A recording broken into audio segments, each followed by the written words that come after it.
দিনাজপুর জেলার সম্মানিত নেতৃবৃন্দ, উপজেলা এবং পৌর মহিলা দলের সম্মানিত মা ও বোনেরা, সেই সাথে বাংলাদেশ জাতীয়তাবাদী দল বিরামপুর উপজেলা এবং পৌর শাখার সম্মানিত নেতৃবৃন্দ, সভাপতি, সাধারণ সম্পাদক সহ অঙ্গ সহযোগী সংগঠন সমূহের নেতা কর্মী ভাই ও বোনেরা, সম্মানিত উপস্থিতি, আসসালামু আলাইকুম। আপনারা প্রচন্ড গরম এবং রৌদ্রের মাঝেও উপস্থিত হয়েছেন। এখন অবশ্য পরন্ত বিকেল, কিছুটা ছায়া আছে। আল্লাহ রাব্বুল আলামিনের কাছে শুকরিয়া আদায় করছি এবং আপনাদের এই ব্যাপক উপস্থিতি জন্য আমি জাতীয়তাবাদী মহিলা দল দিনাজপুর জেলা শাখা এবং পৌর এবং উপজেলা শাখা বিরামপুরকে আমি ধন্যবাদ এবং কৃতজ্ঞতা জানাই।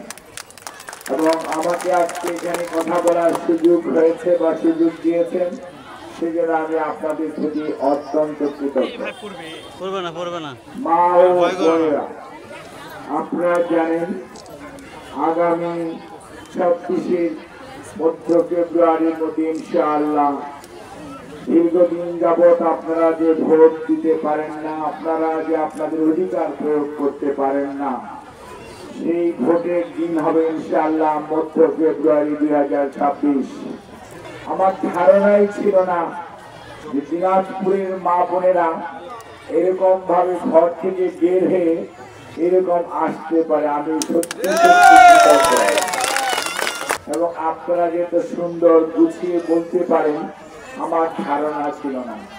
তো আমি সত্যি সত্যি I am proud of it. আমি আপনাদেরকে নিয়ে গর্ব করি যে ইয়েস, দিনাজপুরের এই জায়গার মা বোনেরা অন্য যে কোনো অঞ্চলের মা বোনদের সে পিছিয়ে পড়ে নাই, অর্থাৎ একই তালে আছে।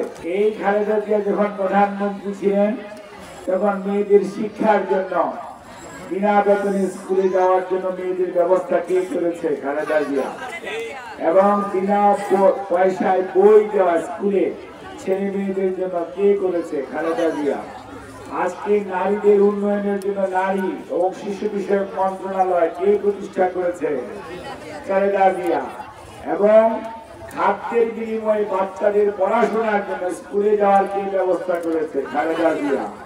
কাজেই মনে রাখবেন, নারীর অগ্রগতি এবং উন্নয়নের জন্য যে মানুষটি সবচেয়ে বেশি পরিশ্রম করেছেন তার নাম দেশনেত্রী বেগম খালেদা জিয়া, বিএনপির চেয়ারম্যান, এবং দলটির নাম বাংলাদেশ জাতীয়তাবাদী দল। আর এই দলের প্রতিষ্ঠাতা কে? শহীদ জিয়া রহমান বীর উত্তম, দিনাজপুরের জামাই। দিনাজপুরে বিয়ে হয়েছে খালেদা জিয়ার সাথে, বুঝতে পেরেছেন? কাজেই এবং উনি খালি ঘোষণা করেছেন তা না, যুদ্ধ করে দেশ স্বাধীন করেছেন। এই দেশের উন্নয়ন অগ্রগতির জন্য যে মানুষটি সবচেয়ে অবদান, তিনি হচ্ছেন বাংলাদেশ জাতীয়তাবাদী দলের প্রতিষ্ঠাতা শহীদ জিয়া রহমান। নির্বাচনের আগ পর্যন্ত সজাগ থাকতে হবে, ভোটারদেরকে ঐক্যবদ্ধ করতে হবে, মা বোনদেরকে ভোট কেন্দ্রে নিয়ে যেতে হবে, ভোট ধানের শীষের পক্ষে দেওয়ানোর জন্য উৎসাহিত করতে হবে। ভোট গণনার পরে, রেজাল্টের পরে ভোট দিতে আমরা শান্তি পাবো, অথবা আমরা তখন রেস্ট দিব বা ঘুমাবো। তার আগ পর্যন্ত বিরামহীন ভাবে আমরা কাজ করব, কেউ ঘরে ফিরবো না। আর নির্বাচনকে যারা পিছিয়ে দিতে চায় তাদের জন্য সুস্পষ্ট বক্তব্য, চেষ্টা করতে পারেন। জনগণ এবার জেগে উঠেছে, আর এই মা বোনেরা যেহেতু ঘর থেকে বেরিয়ে এসছে, ইনারা তাদের অধিকার ছাড়া ঘরে ফেরত যাবে না। আপনাদের সবাইকে ধন্যবাদ। আল্লাহ হাফেজ। বাংলাদেশ জিন্দাবাদ। বাংলাদেশ জাতীয়তাবাদী মহিলা দল জিন্দাবাদ। শহীদ জিয়া মরহুম দেশনেত্রী বেগম খালেদা জিয়া জিন্দাবাদ।